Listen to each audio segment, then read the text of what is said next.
Saudara, sebuah video bayi yang diduga ikut dipekerjakan dan diberi cat berwarna silver di Tangerang Selatan, Banten viral di media sosial.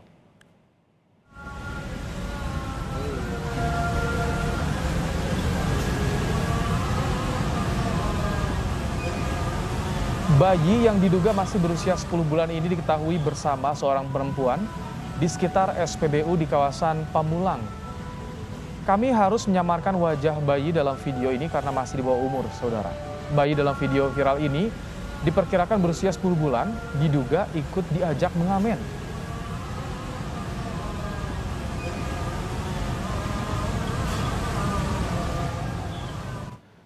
Yang Anda saksikan ini merupakan foto bayi yang diduga menjadi korban eksploitasi di sekitar lokasi yang sama dengan video sebelumnya. Video ini banyak mendapat komentar dari warganet yang menyayangkan hal ini terjadi. Salah satu komentar warga menyatakan bayi sekecil itu sepatutnya tidak dicat silver karena bisa membahayakan bagi kulit bayi. Dalam komentar lainnya, warganet juga memberi tautan foto ini dengan akun resmi KPAI.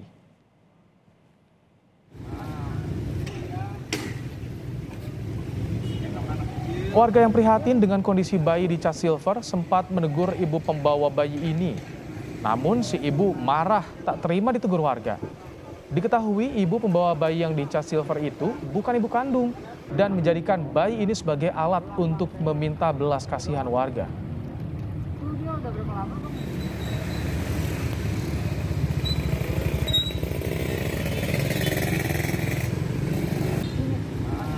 Kemarin datang sekitar jam 7-an di sini.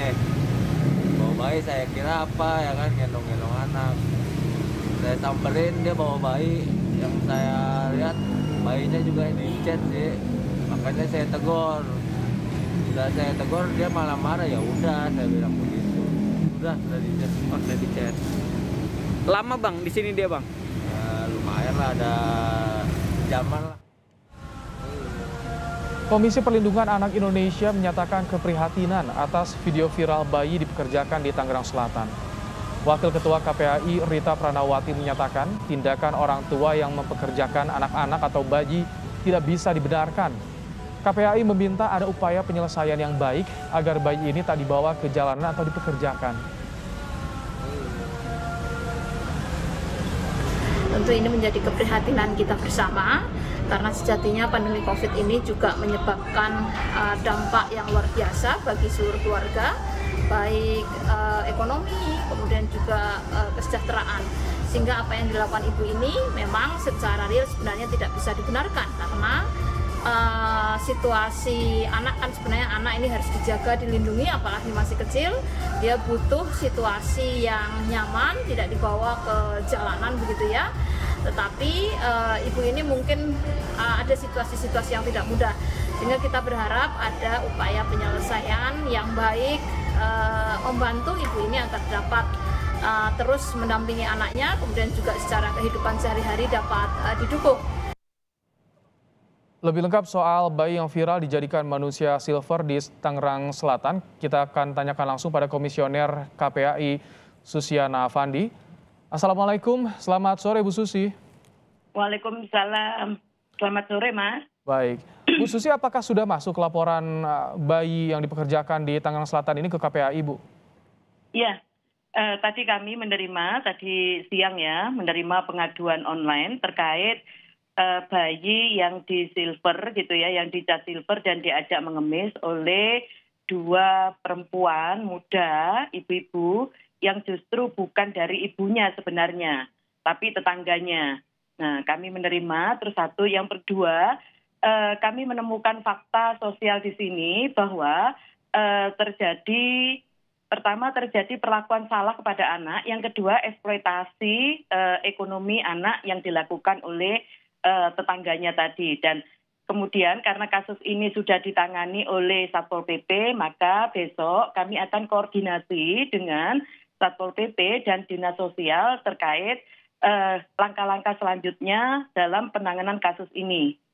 Oh, baik, jadi kami ingin memastikan bahwa yang membawa bayi di jalanan itu bukan orang tua kandung, Bu Susi, ya, informasi yang diperoleh oleh KPAI. Nah, Kalau dari yang di lapangan itu seperti itu, tapi ini informasi awal. Artinya berdasarkan fungsi KPAI, kami akan melakukan telaah dan kajian yang mendalam tentang pemanfaatan anak untuk kegiatan ekonomi di jalanan ini. Artinya pada saat anak ini ditemukan, memang diambil oleh Satpol PP, itu anak dibawa oleh 2 tetangga. Nah, tapi apakah bisa kemudian disimpulkan begitu? Karena ibu sang anak ini juga aktivitasnya juga mengemis dengan menjadi manusia silver. Artinya kita akan melakukan telaah yang lebih mendalam terhadap penyalahgunaan dan pelanggaran hak anak dalam eksploitasi ekonomi anak di jalanan yang sangat rentan kepada anak. Oke. Bu Susi, laporan seperti ini, kasus eksploitasi anak, terutama bayi seperti di Tangerang Selatan, apakah banyak yang melapor ke KPAI? Banyak, Mas. Di tahun 2020 itu sangat banyak. Justru di masa pandemi kita itu miris ya. Waktu itu KPAI langsung turun ke lapangan karena kita kan mengandalkan itu data itu bukan hanya data dari aduan masyarakat.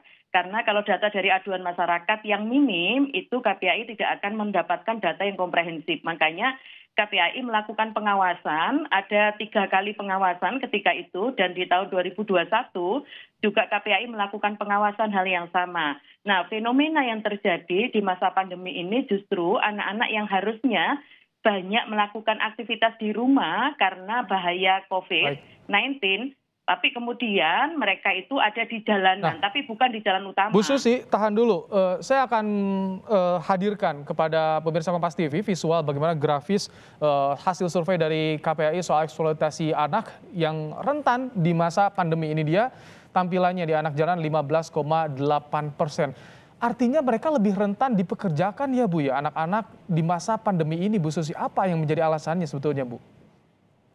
Yang menjadi alasannya itu sebenarnya, Mas, yang pertama, bahasa dipekerjakan itu kalau di dalam kebudayaan di masyarakat itu istilahnya membantu orang tua. Jadi kita tentu tidak mau mengkriminalkan kedua orang tua atau keluarga di dalam kasus ini. Karena apa? Karena masa pandemi ini kan membuat situasi perekonomian menjadi sulit. Nah, kita harus lihat sisi itu. Kalau di dalam ini kan masalah sosial, Mas. Masalah sosial itu artinya sebenarnya masalahnya itu adalah kemiskinan. Anak tadi itu adalah dampak dari permasalahan sosial. Nah, kemudian ini yang masuk dalam kategori eksploitasi karena kondisi ekonomi keluarga itu sudah tidak ada lagi mata pencaharian, maka mereka menggunakan anak-anaknya untuk kegiatan mengemis tadi. Oke. Bu Susi, kalau seperti yang di Tangerang bahwa bayi dicat silver itu yang sangat membahayakan bagi kesehatan bayi, kan itu apakah bisa masuk ranah kriminal, Bu? Iya, kita selama ini pendekatannya kan pendekatan pertama penguatan ketahanan keluarga. Terus yang kedua juga pendekatan kesejahteraan. Nah, artinya sebenarnya eksploitasi ekonomi itu adalah pidana, ya. Namun dalam hal ini kita juga melihat aspek-aspek bahwa permasalahan anak-anak di jalanan mengemis gitu ya, itu adalah dampak dari permasalahan ekonomi. Kalau misalnya anak-anak jalanan itu yang mengeksploitasi adalah para preman, justru fenomena anak silver yang KPAI temukan di ibu kota dan di kota-kota besar lainnya, itu justru yang mengeksploitasi adalah keluarga. Nah, makanya pendekatannya tidak bisa hanya menggunakan pendekatan hukuman kepada keluarga, tapi melihat pendekatan pada penyelesaian akar masalah di dalam keluarga.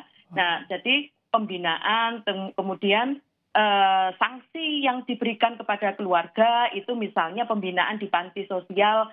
Dinas sosial itu memiliki panti untuk penyandang masalah kesejahteraan sosial. Nah, di situ, Mas, termasuk latihan kerja dan lain sebagainya. Bu Susi, kalau yang di Tangerang Selatan kan yang bawa tetangganya yang dititipkan sama orang tuanya bahkan tak tahu. Artinya KPAI akan mendorong ini ke ranah pidana atau tidak? Nah, terkait kasus ini makanya kami akan melakukan telaah dulu, Mas, telaah lebih dalam gitu ya, dugaan terhadap eksploitasi anak yang dilakukan oleh orang tuanya, karena orang tuanya itu kan juga manusia silver gitu ya. Nah, alasan orang tuanya sendiri juga mengaku bahwa dia memperoleh imbalan dari aktivitas anaknya yang diajak nyilver oleh tetangganya, yakni uang 20.000 untuk ganti popok ini. Nah, artinya kita akan melakukan telaah lebih dalam, terus kemudian kita akan melakukan tindak lanjut terhadap penanganan kasus-kasus seperti ini. Karena kasus seperti ini itu banyak terjadi bukan hanya di Kota Tangerang Selatan, tapi di kota-kota besar yang lainnya, Mas. Wah, ada ya orang tua mendapatkan uang upah, informasi memang secara terpaksa juga ya upah 20.000 itu ketika tahu anaknya dicat seperti itu, Bu Susi ya, informasi yang diperoleh sama KPAI ya? Iya, jadi kan kita lihat itu gini, kalau misalnya keluarga tadi tetangganya itu sembunyi-sembunyi ngajak bayi ini mengemis, tentu pada saat dikembalikan kan harusnya sudah dicuci. Tapi permasalahannya kemudian kita lihat kenapa orang tua itu kayak rasa tidak bersalah, tidak ada amarah ketika bayi dikembalikan ke ibunya itu masih dalam kondisi bayi silver. Oke. Baik. Jadi artinya ketika menerima kejadian seperti ini orang tua harus justru melaporkan, Bu Susi ya, tidak boleh pasif.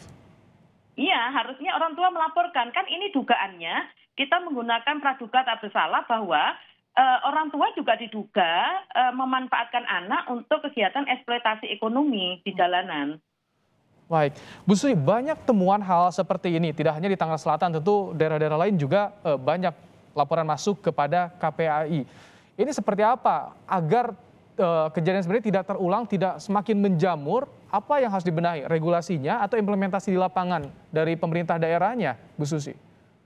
Iya. Jadi kita lihatnya itu dari hulu ke hilir, Mas. Dari hulu ke hilir itu artinya kalau dari sisi regulasinya sebenarnya kita sudah punya regulasi Indonesia Bebas Anak Jalanan. Nah, regulasi ini sesungguhnya tinggal bagaimana kemudian implementasi di lapangan. Masing-masing dinas itu memiliki tugas dan fungsi dan seharusnya menjalankan tugas dan fungsinya. Misalnya tugas untuk melakukan pengawasan di lapangan itu adalah tugas Satpol PP. Nah, ini pengawasan inilah yang harus diperketat. Itu yang pertama. Yang kedua, artinya dari pengawasan itu kan menjadi efek jera, artinya itu sudah menjadi hukuman sosial, Mas. Karena ketika misalnya dia ditangkap oleh Satpol PP, maka stigma sosial itu akan dia peroleh. Nah, itu dari situ aja sudah sanksi sosial. Yang kedua, peran dari dinas sosial untuk melakukan pembinaan termasuk melakukan bagaimana menguatkan ketahanan keluarga, penguatan ekonomi keluarga itu juga harus dilakukan oleh pemerintah daerah berdasarkan tugas dan fungsinya masing-masing. Artinya misalnya dinas sosial melakukan pendampingan sosial, melakukan psikososial, terus kemudian dinas ketenagakerjaan melakukan pendampingan untuk pelatihan kerja mandiri dan lain sebagainya. Nah, tugas-tugas ini sudah dibagi perannya berdasarkan tugas dan fungsinya masing-masing dinas di pemerintah daerah masing-masing sehingga diharapkan reintegrasi sosial itu bisa berjalan dengan baik, Mas. Baik, semoga ke depan tidak ada lagi kasus seperti ini. Terima kasih Bu Susi telah bergabung bersama kami di Kompas Petang. Kita akan tunggu bagaimana telaah dari KPAI kepada Satpol PP tentu untuk misalkan menyelesaikan masalah ini. Terima kasih Bu Susi telah meluangkan waktu di Kompas Petang.